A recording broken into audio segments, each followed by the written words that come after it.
Okusinziira ku mwogezi w'amakomera mu Uganda Frank Bayine agamba nti ekitongole ky'amakomera olunaku olwaleero nakyo kivuddeyo ne kyegatta ku ttiimu eri mu kugabira bannayuganda emmere okusobola okwongera ku bwangu emmere eno gyetambuzibwamu.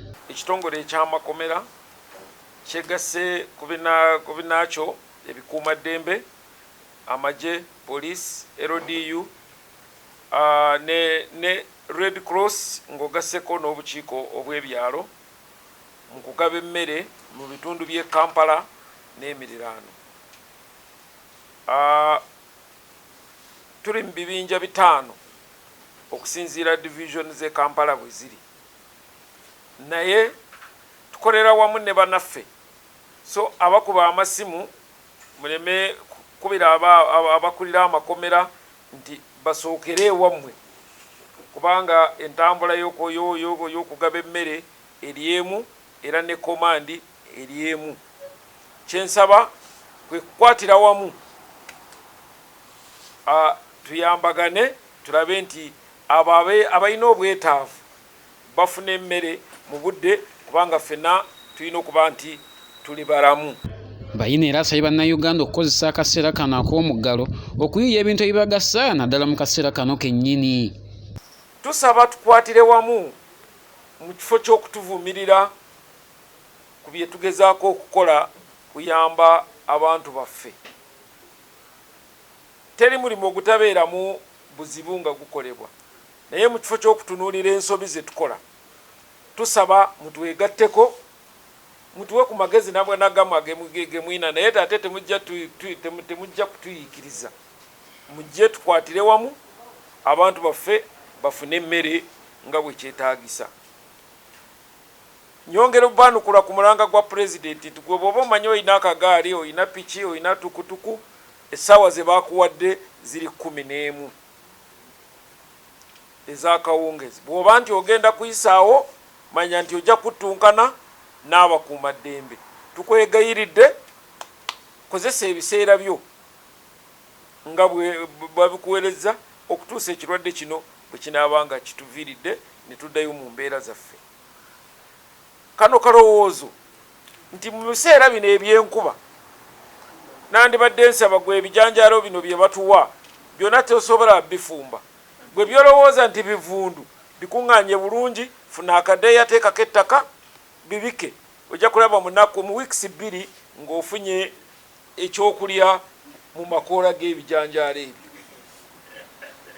Abasobodde oba balina obusobozi mufune ku butungulu Obuganda, musaleko emitwe, ekyawaggulu mukirye, ekyawansi ekyemirandira mukibike mu ttaka, ojja kulaba mu wiikisi 2 ng'olina amakoola g'obutungulu ag'okulya. Tugezaako okwebeerezaawo mu kiseera kino ekya corona virus quarantine. Ate ye Brigadier Richard Kalemire ng'one mwogezi w'amagye ga UPDF ategeezezza nga bwe bakyagenda maaso n'okukwata ebidduka byonna bitambula ku nguudo nga bikosa sitiika ez'ebicupuli. Obulamu bw'Abannayuganda buyinza kuteekebwa mu kabenge k'amaanyi singa tetugondera ebyo byonna ebyatubuulirwa kuva omukulembeze w'eggwanga n'aba experts baffe abali mu Ministry of Health. Eggwanga likyali ku mulamwa omutuufu, naye tulemwe kutandika okujaguza kubanga ekirwadde kikyaliwo ky'amaanyi. Ffe abeby'okwerinda tetujja kulekeraawo kubajukiza okugoberera amateeka okulaba nti okutaasa obulamu bw'abantu baffe Abannayuganda. So ffenna tulina kuba nga tukoleragana wamu okulaba nti ekirwadde kino tekitusinga amaanyi, so tulina kukoleragana wamu tulabe nti tuwangula luno lutalo lwa COVID-19. Ekirala ngambye ku ab'ebiduka, tukyalaba emmotoka nyingi ku luguudo. Tubabuuza nti mukola ki? Abalina kubeera ku luguudo babo bonna abalina stickers, abalina permission, ate nga bali essential service providers. Bannaffe aba poliisi juzi baayishinga ekiwandiiko ekiri very clear kwabo abayinza kubeera ku luguudo mu biseera bino be bano emmotoka ezirina stickers kuva mu ministry y'entambula ate nga driver ng'agoberera ago amateeka agava ku ministry of health. Endala ze official vehicles oba emmotoka eza UPDF, Uganda Police Force, Uganda Prisons, Uganda Wildlife Authority, Uganda Wildlife Education Center, ekitongole kya immigration, abava mu ebitongole ebya intelligence, private security companies, ate nga abo abazitambuliremu emmotoka nga balina kubanga bagoberera guidelines ezava mu ministry y'obulamu. Endala z'emmotoka ezirina stickers kuva mu ministry y'entambula z'aba medical, abasawo, National Water and Sewage Corporation, power generation, transmission and distribution companies, banks, judiciary, Uganda National Road Authority, Uganda Revenue Authority, National Drug Authority, the Department of Public Prosecution, National Medical Services, Uganda Red Cross, the International Committee of the Red Cross, Civil Aviation Authority, National Bureau of Standards, telecommunication companies, banamawulire aba media, Kampala City Council Authority, urban authorities, cleaning services, manufacturers, pharmacies, veterinary officials. Naye zino motoka strictly zirina kubanga zirimu aba bantu abakora ku essential services kuva mu bitongole ebyo. Ekirala abalwadde abalina obwo bulwadde obuli chronic nga cancer, kidney, bw'obeera nga omulwadde wa type eyo ng'oyagala kugenda mu ddwaliro olina kubeera n'ebyobuwandiiko, medical documents ebigamba nti oli chronically sick of that disease. Awo ojja kuyambibwa okutambula. Abalala all cargo trucks, then boda, pikipiki n'amagaali nga teziriko basaabaze, ezo nazo zikirizibwa okutambula okuva ssaawa 12:30 ez'ekumakya okutuuka ssaawa 11. So tubasaba bannaffe abalina motoka nga tebali mu kategori zino ezagambibwa bannaffe aba Uganda Police Force nezo zemaze kusoma, temugenda ku luguudo. Bw'okwatibwa emmotoka yo ejja kubeera ki? Confiscated. What is confiscated in Uganda? Kuwambibwa. Egenda kuwambibwa naye ku mateeka. So tubasaba nnyo temugenda ku luguudo. Tulina emirimu mingi ya kukola ku enforcing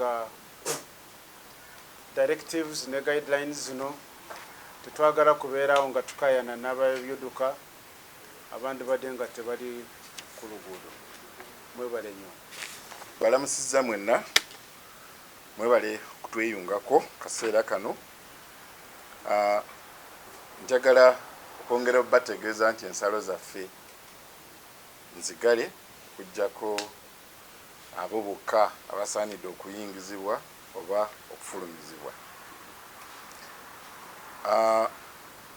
Twagala okutegeeza abantu bonna abatulaba nti omuntu bw'aba asala ensalo yeetaaga okubeera n'ebiwandiiko ebiruŋŋamu.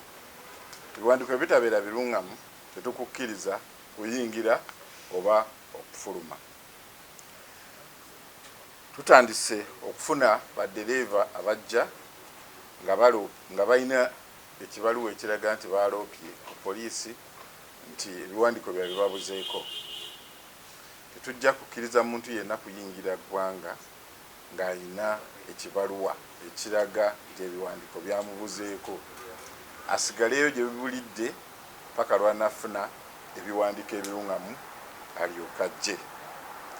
Nkubira omulanga bannannyini makampuni agatambuza ebyamaguzi nti okwagala okwewala okulwisibwa ku booda oba okutataganyizibwa, mugezeeko okulaba nti baddereeva bammwe balina ebiwandiiko ebiruŋŋamu. Twakagaana okuyingira baddereeva omu nga Musomaali ni basatu nga Batanzania, twabagana okuyingira ku lw'okubeera n'ebibaluwa ebyo. Tulinayo n'omuntu gwe twakutte e Malaba nga alina ebiwandiiko ebijingirire, era poliisi yatandise dda okubakana n'ogwayo ogw'okunoonyereza kulaba nti omuntu oyo bamusimba mu mbuga z'amateeka. Nga 17 omwezi guno ogwokuna ku kisaawe Entebbe twafulumya abantu 221 nga bagenda nga bakozesa ennyonyi 2 okufuluma eggwanga. Abamu bakozesa Ethiopian Airline ennyonyi namba IT-484 ng'egenda ng'etwala abantu Oslo ne Stockholm, ne Rwanda Air flight number 9482 nayo ng'erina beetwala ebweru. Abamu bagenda Stockholm, Oslo, abalala ne bagenda UK, Japan, Korea, New Zealand, Philippines ne USA.